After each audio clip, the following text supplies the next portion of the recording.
দাদা অনেক ভালো, বিবির মুখের ওপর জবাব দিতে পারে, দেখতেও দারুণ। তানবীরের মতো ক্যাবলা নয়। ওকে যদি আমি ঠিক আছে, হ্যাঁ এই নাও। চলো। সাবধানে যেও। তোমার ভাবি একটু বেশি বাড়াবাড়ি করে ফেললো না? আমি যে জামাটা দিয়েছিলাম এমন কি খারাপ ছিল জামাটার মধ্যে? ভাবির চোখে মানায়নি তাই বলেছে।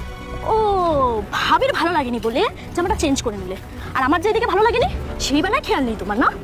দেখো, আমি অত বুঝিও না আর অত ভাবিও নি, একটা কিছু বললেই হলো। এত কিছু আমি বুঝি না। আগে যা করতো আমি সেটা মানলাম, কিন্তু এখন আমি তোমার বিবি, আমার উপর ছেড়ে দেওয়াটা তার উচিত। জামাটা তুমি ভাবির কথাটা চেঞ্জ করে নিলে। একটা কথা আমার রাখো না, যদি জামাটা চেঞ্জ না করতে পারলে ভাবতাম আমার একটা কথা হলেও তুমি রেখেছো। অত ভেবে ব্যাপারটা করিনি। তাছাড়া ভাবিই জানে আমি কোনটা পড়লে আমাকে ভালো লাগবে কি লাগবে না। সেটাই, এটাই আমার অভ্যেস। এই অভ্যেস পাল্টাও, নাহলে পরবর্তীকালে দুঃখ আছে। আচ্ছা, ভেবে দেখবো। তুমি তো আছো আমাকে বোঝানোর জন্য। এখন ওঠো তো, ওঠো, দেরি হয়ে যাবে। ওঠো। না, যাবো না, ভালো লাগছে না। সে কি গো, তোমার হিরোকে দেখবে না? আমার ওই পর্দার হিরোকে দেখাচ্ছে, আসল হিরোকে নিয়ে অনেক বেশি চিন্তা। ক্যাবলা কান্ত।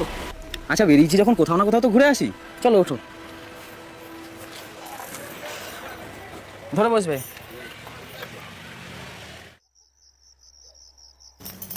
একটু দে, নাও খাও। তানভীর, সাবিনা, খাবে এসো। ভাবি খিদে নেই, রেস্টুরেন্টে খেয়ে এসেছি। তাহলে সেই কথাটা কি ফোন করে বলে দিতে পারতে না? শুধু শুধু এতগুলো রান্না করলাম দেখলে, এখন সব সবজি নষ্ট হবে না? ভুলে গেছি। হ্যাঁ, তোমাদের আর কি, ভুলে গেছি বলে দিলেই তো তোমাদের সব শেষ হয়ে গেল। আমি যে আগুনের সামনে বসে তেতে পুরো রান্না করি সে খেয়াল কি তোমরা রাখো? টুকু খেলে যদি বাড়িতে খেয়ে আসতাম কি খেতে বসি? তাহলে কতটুকু খেলে তুমি? যতটুকু খাবার আমি ততটুকু খেয়ে নিয়েছি। হ্যাঁ, খাবে এইটুকু আর বাজার করবে গাড়ি গাড়ি। কষ্ট করে রান্না করে কি নষ্ট করার জন্য? খেয়ে ওঠো বলছি, সব খাবে। মেলা ফ্যাচ ফ্যাচ করো না তো, যেটুকু পারো খাও, নাহলে বাদ দিয়ে ফেলে দাও। যত রাখছি ভালো লাগে না। খাবে না পাবে না, শুধু আমারই জ্বালা হয়েছে। খাবে না যখন আগে থেকে বলেই দিতে পারে। তানবীরের দাদা অনেক ভালো, বিবির মুখের ওপর জবাব দিতে পারে, দেখতেও দারুণ।